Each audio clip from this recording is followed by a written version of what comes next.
Mojang has just added a brand new rod to the game. Similar to the blaze rod that you get when killing the blaze, when you kill a breeze, you now get some rods from the breeze, called breeze rods. Now, when killing the breeze, you are normally going to get 1 to 2 of these rods, but when using looting 3, you are more likely to get anywhere from 5 to 6 of these rods. Now, these rods, when used in a crafting table, will craft 4 wind charges per rod, and the wind charges are still the same as they were when they were first introduced. You still use them to jump around and negate fall damage, all that fun stuff. Now, along with these breeze rods comes the addition of a brand new weapon into the game. This weapon is called the mace. And to craft this weapon, you need breeze rods and the brand new item that can be found by looting the vaults in the trial chambers.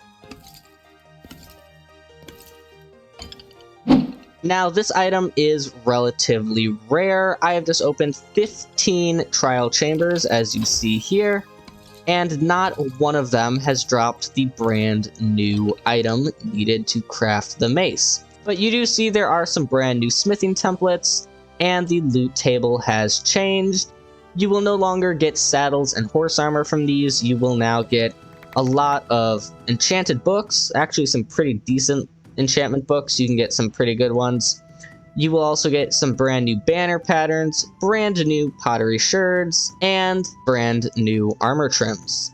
However, one of the other things you can get from this is this item right here, called the heavy core. The heavy core is a bit of a rarer item to collect, and it is roughly the same size as a conduit. Now, Mojang hasn't really told us what it is. They've just called it a mysterious dense item. However, using that mysterious dense item and a breeze rod, you can now craft the mace, the brand new weapon added to Minecraft.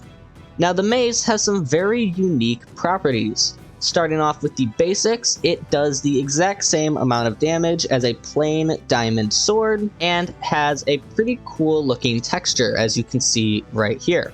On to some of its more unique properties, the mace has an immense field of knockback.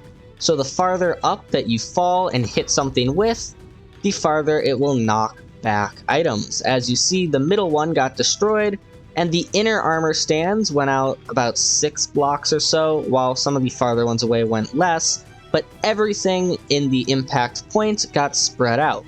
What's even more interesting about the mace is if you hit your shot when in survival, all fall damage is negated, as seen right here. However, maybe it's just me because I normally play Bedrock and I wasn't able to get the preview up, but I noticed it is incredibly hard to hit your shot, especially from higher altitudes.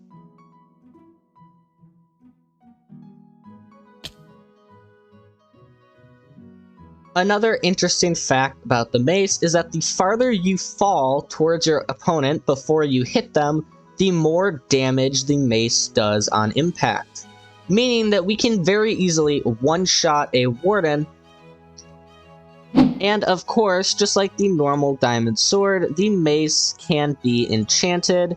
You can give it all of the different sword enchantments: sharpness, unbreaking, mending.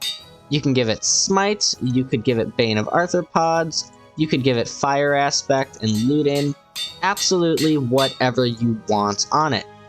And when you give it sharpness 5, it is able to do up to 10 attack damage, which is consistent in it being similar to the diamond sword, because that is the exact same as the diamond sword of sharpness 5 and 1 less than a sharpness 5 netherite sword. I have seen some people saying that it cannot be enchanted. Maybe they were just like too early or something and they made a change, because as of right now, at 4:30 p.m., the mace is able to be enchanted.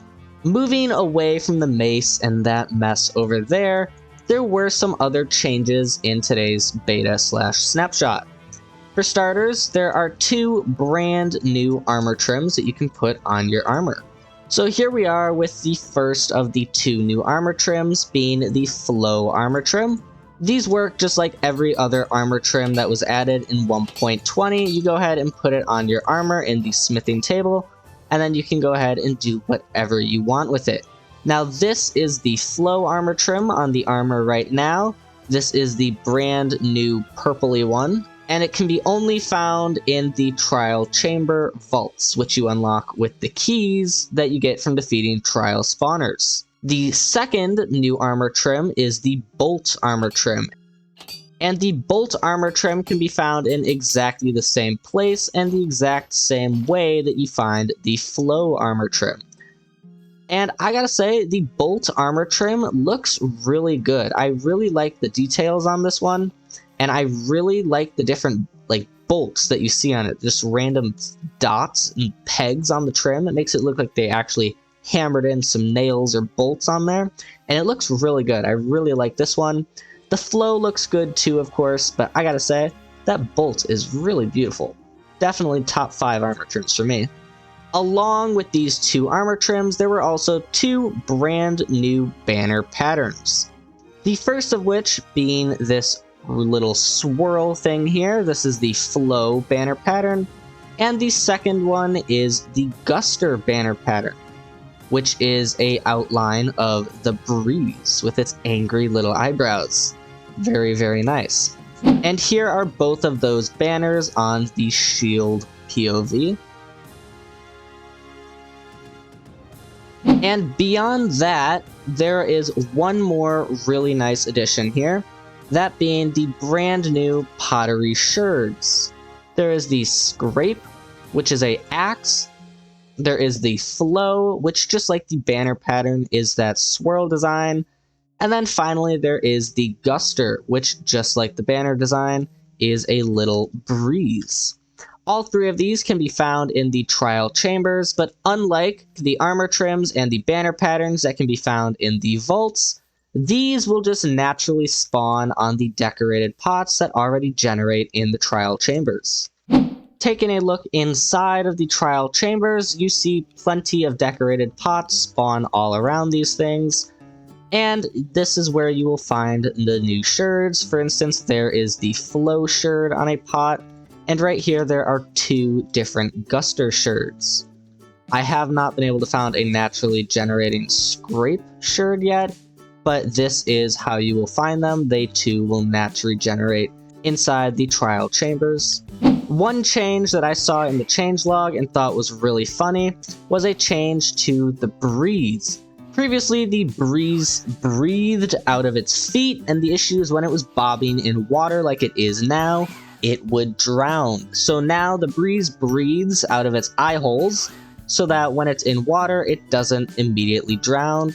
And I understand why they did this for the technical reasons, but just when reading it, I thought it was really, really funny to read. Like, why were you breathing out of your feet in the first place? Do you have some problems that we need to talk about or something? Evolution just must have really screwed you over, didn't it? Moving out of the snapshot there, some other changes that were added to the beta and preview was some more changes to the shaders that Mojang has been working on. They have added sky reflections, so blocks will now reflect the sky, whether that be the moon, the stars, the sun, etc. Mojang has been putting in a lot of work on these Bedrock Edition shaders, and in the update for the full release 1.20.70 update that we saw earlier this week, the basic version of that got released, and I'm really happy to see even more features being crammed into it. These are starting to look truly amazing, and I think Mojang is doing an incredible job with these shaders, and I cannot wait to see what the final product ends up looking like. Beyond that, there has still not been a release to Hardcore Edition in Bedrock yet, but hopefully that is only another week or 2 away. And beyond that, this is it for today's beta and preview. This week has had a lot of really good features, and I think that Minecraft 1.21 is really starting to come together and look like a good update to me. I've been really confused and not really sure where this update has been going for the longest time, but as of today, I'm really starting to like and get excited for this update. I think it's starting to go in the right direction, and I'm really quite excited to see what happens to it in the end. And I hope you guys decide to smash that subscribe button so you can see exactly where this update goes in the end as well. Anyways, this has been Mr. Gaming Aquatic, and I'll see you all next time. Thank you for watching. Goodbye.